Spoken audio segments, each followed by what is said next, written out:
Hi, and welcome to Chamber Chat via Zoom. I'm Danielle McFadden, President of the Greater Lowell Chamber of Commerce. So excited for today. I have Courtney Sale, Nancy L. Donahue, Artistic Director, and Bonnie Butkas, the Executive Director for the MRT, as it's known around here, also known as the Merrimack Repertory Theater.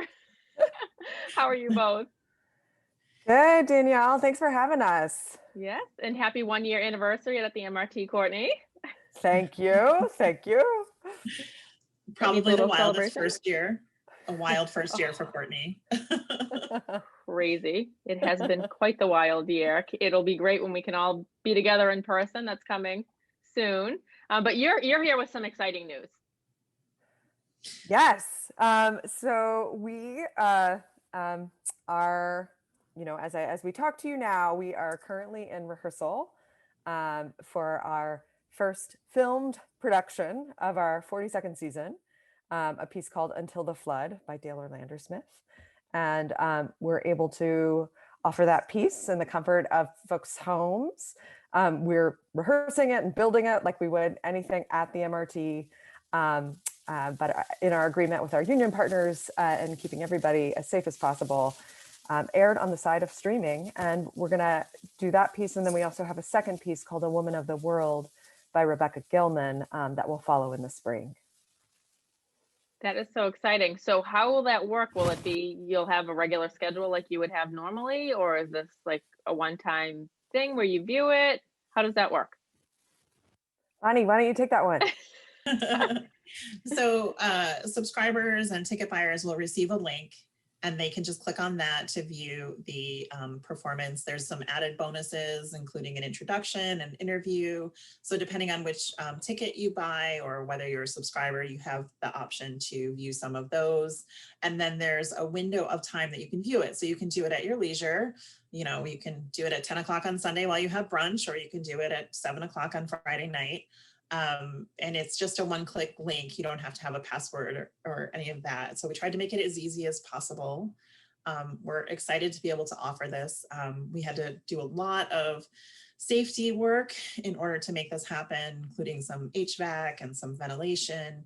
And we even have what's called an infection safety specialist on staff to make sure that the folks who are working on the shows are safe, and that everyone who's in the building is compliant in terms of wearing a mask and distancing and hand sanitizing, all the things that we all know how to do, but just really making sure that we're doing them.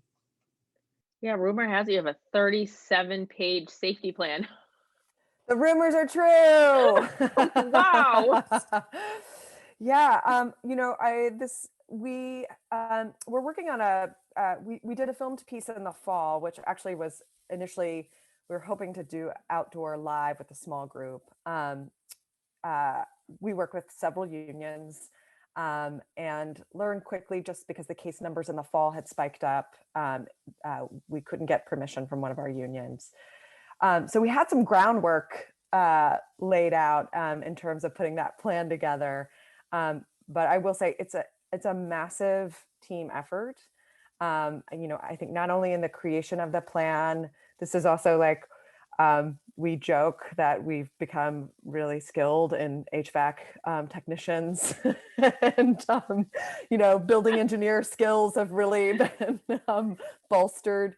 But it really takes the entire team to internalize and socialize the plan, because it's, we're making in a new landscape, and like our behaviors can't go back to the way they were pre-COVID times. And safety is paramount in what we're doing. Bonnie, do you want to add on to that? I feel like you covered it, but I do think, our work is so collaborative, and normally we're so close together in the rehearsal process and the performance process. And, if you have a quick change, someone is dressing you. And so it is a big adjustment for just the way we make our work, to kind of pull back and do that from 6 feet apart and wear a face mask when somebody's trying something on. So interesting. I mean, who would have thought, Courtney, when you took the job, that you'd know so much about HVAC. Yes, and PPE, and it's amazing. It's one way to really get to know the building. And it's such a beautiful building, and it must be so nice to see it coming alive again. Oh my gosh. we hosted our first meet and greet for the Peace Until the Flood just last Tuesday. And so the bubble group, it's the director, actor, stage management team. They're on stage rehearsing. And we invited a bunch of the board to the call, and everybody could feel that sense of like, oh, I miss being in there. And then just yesterday, because this group is also, we're testing 3 times a week. I was able to pop in, and we just loaded the set in, and it looks gorgeous. And so there's all kinds of feelings about, oh, I can't wait to share this with folks. I'm really grateful we can share in this platform. But we can't wait for those seats to be filled. Well, it's a great way to kind of ease everybody back into something that they're missing so much. So I'm sure everybody will really appreciate that kind of boost and have access to something that they haven't been able to see for so long. That's right. I think we're very fortunate to through the federal government. I think that helped us, get to mounting these shows, and we do feel that like sense of being able to connect with our patrons and our community is really needed. We really needed it. We had staff members who hadn't been in the theater for 300 days. So it's a lot of meaning rushing back in as people roll on. It's overwhelming, I'm sure. Yeah. I just want to lift up something Courtney said in terms of we wouldn't be here if it wasn't for our trustees did sort of an emergency campaign. A bunch of individual donors stepped up right in the beginning when we knew we had to shut our doors.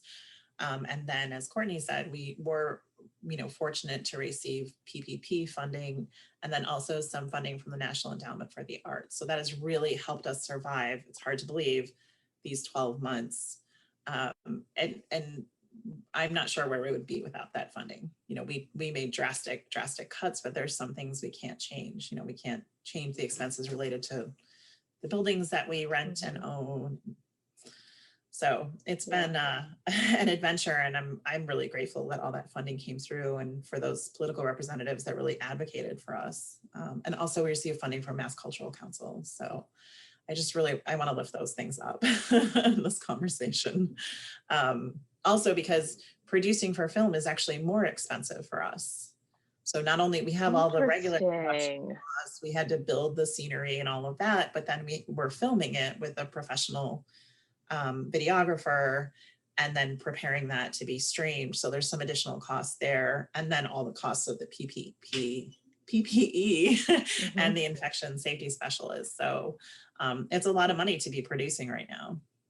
Wow, thank you for bringing all of those points up. And you talked about all the people that helped, and also, all the financial institutions in the city that were working around the clock to make sure that businesses and organizations got access to the PPP. So, it's such an amazing story of the resilience of this community and how people remained positive and helped each other and partnered and collaborated.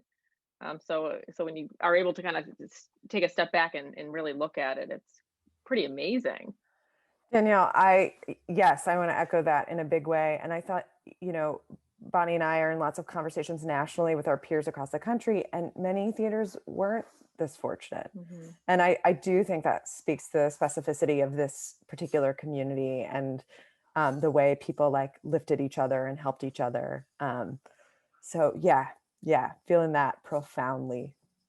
And just wait till you can feel it when we're all able to congregate together. You're gonna love this community so much. So exciting. We've had so many moments now because I staff who I've only seen on Zoom for a year. Now that we're in the theater and we're testing and we're rehearsing, and there's lots of comments about, oh, I had no idea how tall you were. That's so funny. I know we're all used to seeing each other like shoulders up. Yes. So we're mentioning how great this community is. How can folks in the community assist you right now? What are some of the things you need? I'm sure if they feel inclined to donate, you would accept that. How can we help? So obviously the donations are key. donations that go to general operating support are so important. We had this sort of lifeline with all this government funding, but looking forward, it's going to be challenging. We are looking to next season. We don't have anything to share just yet, but we're trying to figure out, what will that look like? What will be safe to do in the 21-22 season?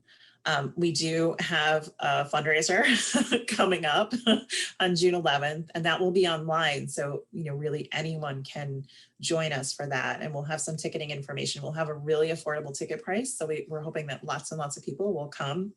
That is a collaborative fundraiser with Free Soil Arts Collective.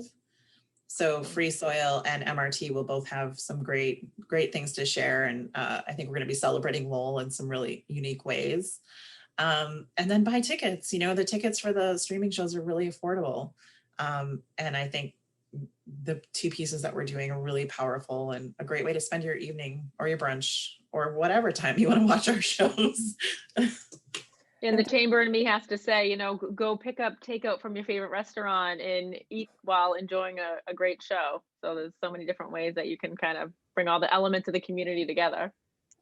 Absolutely. You should just go to every restaurant in Lowell and get takeout, because I love them all and I miss them all, even though I've been getting takeout. And I'm glad you brought up Free Soil Arts Collective, because DEI, diversity, equity, and inclusion, is something that has been very important to you over the past 5 years, and even more so recently. So can we touch upon that a little bit? Yeah, absolutely. I think we believe profoundly, it's embedded in our mission and strategic plan that we want to model equity, diversity, and inclusion at our core, and making lots of effort in this realm. It's obviously in this last year has been brought into sharper focus, and we're looking at that from all areas of the institution, in terms of how the space feels inclusive, who's invited in, who are the artists who lead these stories and shape these stories, to who are the folks that you see when you walk into the theater. There's a national conversation that's happening that's really exciting, and we are internalizing that and taking a lot of attention and a lot of care as we're moving forward. We have an incredible city built with an incredible diversity of ideas, and we're really excited to continue that work and stay committed and stay athletic in it. I think it requires a lot of resiliency, and it requires humility and vulnerability. And these are all the things that are emblematic of theater. Theater can kind of do that in a way that no other arts organization can. And so we're really taking that as a profound responsibility and charge as we're moving forward. And I like that you said theater kind of has that impact that nobody else can have. Listening, right? I think that's one of the biggest issues is just listening. And if you're at a show, you're listening. Yes, that's right. I mean, there's all sorts of social science data that supports empathetic listening as the primary source of learning. And that's exactly what the theater is about. So, I think as we set our table for the kinds of conversations that we want to have with the community, we're really taking a focus on that MRT is a space of belonging for everyone who's here. Thank you for that. That's great. Yeah. Is there anything else you want the viewers to know about the MRT? I'll share the link to your website so they know about the show and the fundraiser. Anything else? I'm sure we can talk all day. I just want to, I want to lift up gratitude and for our incredible community and patrons. I just think in terms of the way folks have raised their hand and said, we're here for you, what you need. It's just, it is overwhelming. And, it is the thing that has really helped move us through some really dark months. And so I think that I don't ever want to take it for granted, and I always want to lift it up. So that gratitude piece is the last thing I'd share. Anything from you, Bonnie? I don't think I can add anything to that. I would just echo what Courtney said. I really appreciate all the little notes people have been dropping to me and saying, I can't wait to be back and hang in there. And here's a little something extra to help you through. So again, just gratitude, so much gratitude. Excellent. Well, we're grateful for you both and for the MRT for all that it does for our community. I mean, the community would not be Lowell and Greater Lowell would not be the same without the MRT. And so I hope everybody watching this recognizes that and supports you in any way that they can. So awesome. Thanks, Danielle. Thank you both. Thank you. And yes, my pleasure. Always so much fun. And again, can't wait till we can do this in person. Yes. Later.